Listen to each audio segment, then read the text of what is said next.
Shalom, Assalamualaikum, nama budaya Om Swastiastu, salam kebajikan.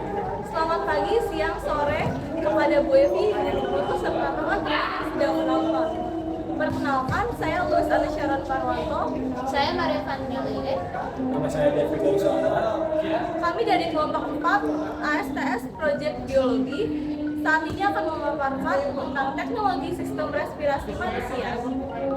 Berikut adalah produk yang kami buat. Nama produknya adalah Flashcard Technores. Tujuan kami membuat produk ini untuk menciptakan games edukasi yang dapat menambah pengetahuan mengenai teknologi dalam sistem respirasi manusia, mulai dari namanya, bentuk-bentuknya, deskripsi, hingga kegunaan alat tersebut, serta untuk melatih daya ingat dan konsentrasi. Peran teknologi dalam sistem respirasi manusia adalah untuk membantu individu dengan kondisi medis tertentu yang membuat pernafasan susah dan juga tidak mampu secara normal, seperti gagal bernafas atau kekurangan oksigen. Selain itu, dapat juga untuk membantu pengobatan kondisi pernafasan kronis, meningkatkan kualitas hidup pasien, serta memberikan informasi lingkungan terkait kualitas udara. Cara bermain flashcard Technores. 1. Beranggotakan 2 ke 5 pemain. 2. Susun kartu secara acak pada bidang datar yang cukup luas. 3. Lakukan home pipa ataupun switch untuk menentukan urutan bermain. 4. Pemain harus membuka 2 kartu yang memiliki alat dan fungsi yang berhubungan. 5. Ketika pemain pertama membuka kartu yang salah, maka kartu kembali ditutup dan permainan akan dilanjutkan oleh pemain kedua dan selanjutnya. 6. Ketika pemain pertama langsung benar-benar membuka kartu, maka pemain tersebut dapat melakukan permainan lagi sampai kartu yang dibuka salah, lalu dilanjutkan oleh pemain berikutnya. 7. Permainan berlangsung sampai kartu telah habis. 8. Hitunglah perolehan tiap pasang kartu masing-masing pemain. 1 poin sama dengan 1 pasang flashcard Technores. 9. Pemain yang memiliki poin terbanyak ialah pemenangnya. 10. Pemenang berhak memberi hukuman kepada pemain yang sama sekali tidak mendapatkan poin. Dasar teori proyek ini menjelaskan bahwa prinsip fisiologi respirasi seperti hukum Boyle, ventilasi, dan hukum diffusifik, pertukaran gas, dikombinasikan dengan teknologi medis untuk menangani gangguan pernafasan. Teknologi tersebut menjadi dibagi dua, yaitu bantuan dan terapi langsung, ventilator, CPAP, nebulizer, oksigen konsentrator, tabung oksigen, dan untuk mendukung ventilasi suplai O2. Diagnosis dan manajemen jalan napas, bronkoskopi, tracheostomi, intubasi, dan speedometer dipakai untuk memantau dan menilai fungsi paru. Tujuan utama adalah untuk menjaga hemostatis oksigen agar fungsi vital tubuh tetap terpelihara. Selanjutnya adalah konsep penting teknologi dalam sistem respirasi manusia, yaitu dalam mendukung, memulihkan, ataupun mengganti fungsi pernafasan yang terganggu, terutama dengan adanya ventilator mekanis.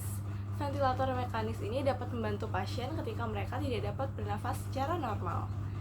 Kalau untuk kasus yang lebih parah, bisa juga dengan oksigenasi membran ekstrakorporeal. Ini berfungsi sebagai paru-paru dan jantung buatan sementara. Selain itu, ada juga nebulizer yang dapat mengubah obat cair menjadi kabut halus yang dapat dihirup, sehingga memudahkan pengobatan penyakit asma.